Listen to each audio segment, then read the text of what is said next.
Francis Kéré, the African gold grower who went to Germany to learn to build with clay. Welcome back, African gold growers, to a new video. Today we bring you the story of an African gold grower who changed the narrative of the architecture of Africa. His name is Diébédo Francis Kéré. Diébédo Francis Kéré is an architect from Burkina Faso, West Africa, who has gained international recognition for his innovative and sustainable designs. Kéré's works is known for its use of locally sourced and eco-friendly materials, as well as its focus on community involvement.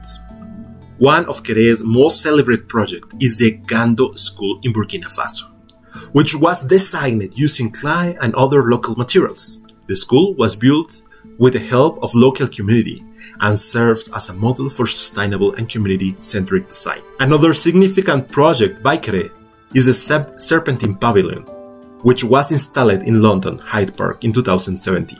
The pavilion, made of wood and other sustainable material, was designed to provide a space for community, gatherings and celebrations. Kéré's approach to architecture is deeply rooted in his personal experiences growing up in Burkina Faso.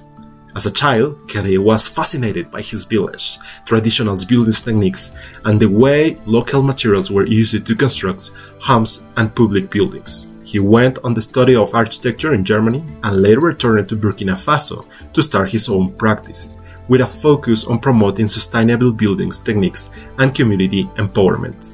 Overall, Francis Kéré's works represent a new approach to architecture that is based on collaborations, sustainability, and a deep respect for local communities and their traditions. His designs have earned him numerous awards, making him one of the most influential architects working today in the world. I was born in a village called Gando in Burkina Faso.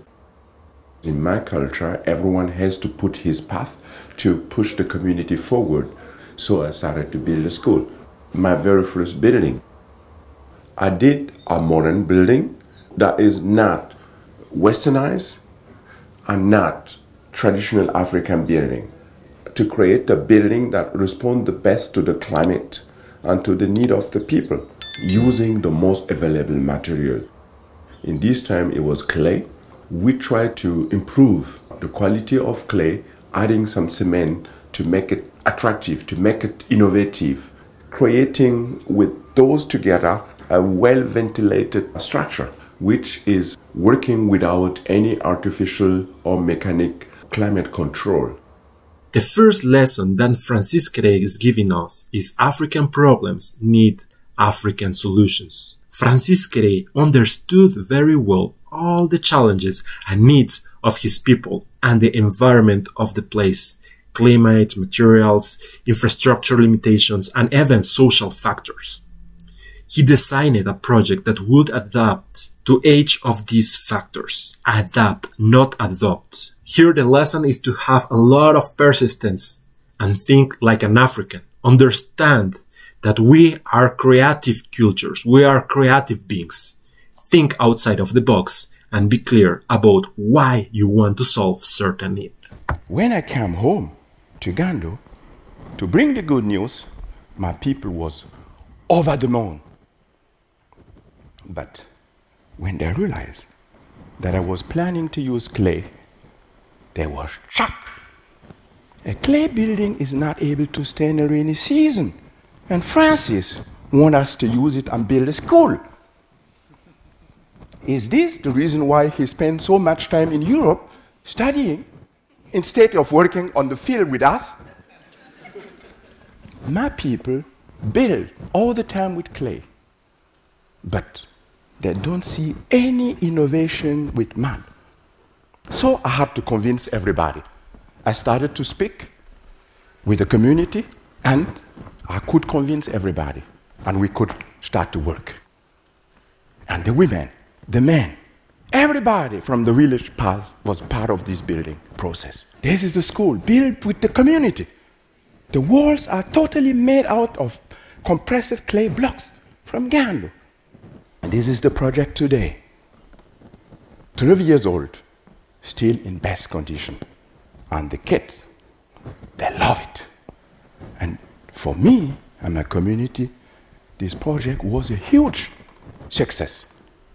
It has opened up opportunities to do more projects in Gando. The Gando project was always connected to training the people, because I just wondered one day, when I fall down and die, that at least one person from Gando keep doing this work. But you will be surprised, I'm still alive. And my people now can use their skills to earn money themselves. Usually, for a young man from Gando to earn money, you have to leave the country to the city, sometimes leave the country, and some never come back, making the community weaker. But now, they can stay in the country and work on different building sites and earn money to feed their family. It's a new quality in this work. The second lesson that Francis Kéré is bringing us is, as an African gold grower, he identifies opportunities and always do things respecting his culture and origins. An African gold grower always identify opportunities and always do the things respecting his or her culture and origins.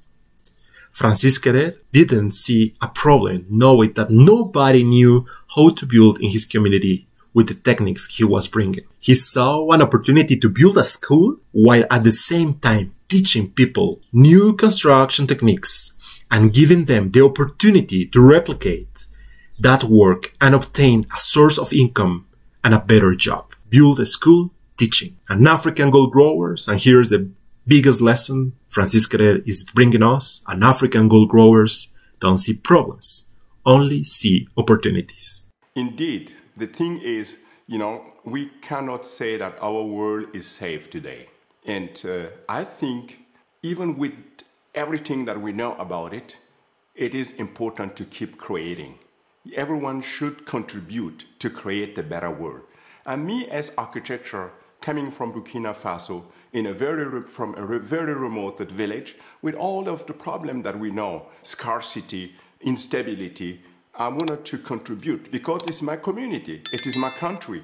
If I just say it's trouble, it's not working, that is nothing, who will do it honestly for me? No one.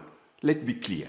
So, beside the conflict Africa is going through, we need to have young people from this continent who will take seriously all their challenges and transform it to something that benefits the communities. This is the only way I think we will create the sustainable conditions of living in the continent.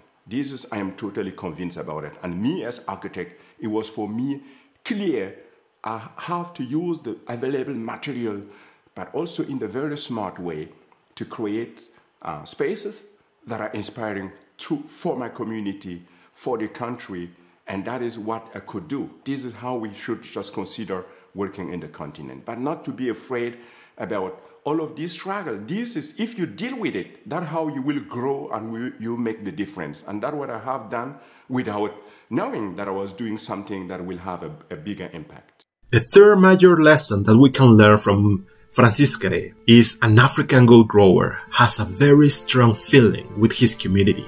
You don't have to change the world. Just bring solutions to your community. That's what already makes a big difference in people's lives. That's a huge. Bring solutions to your community. Travel, yes. Travel, meet, learn, take opportunities. But don't forget your origins and always seek to return and support the development of your community. This is where you will really feel at home and where you will really shine, and the blessings will fall on over you for have made the difference. We as African gold growers, we are always searching how to develop our community. If we help our community, at the same time, by a reaction, we are supporting the entire continent. Start small, dreaming big. And this is how we are going to grow gold in Africa. Bye bye.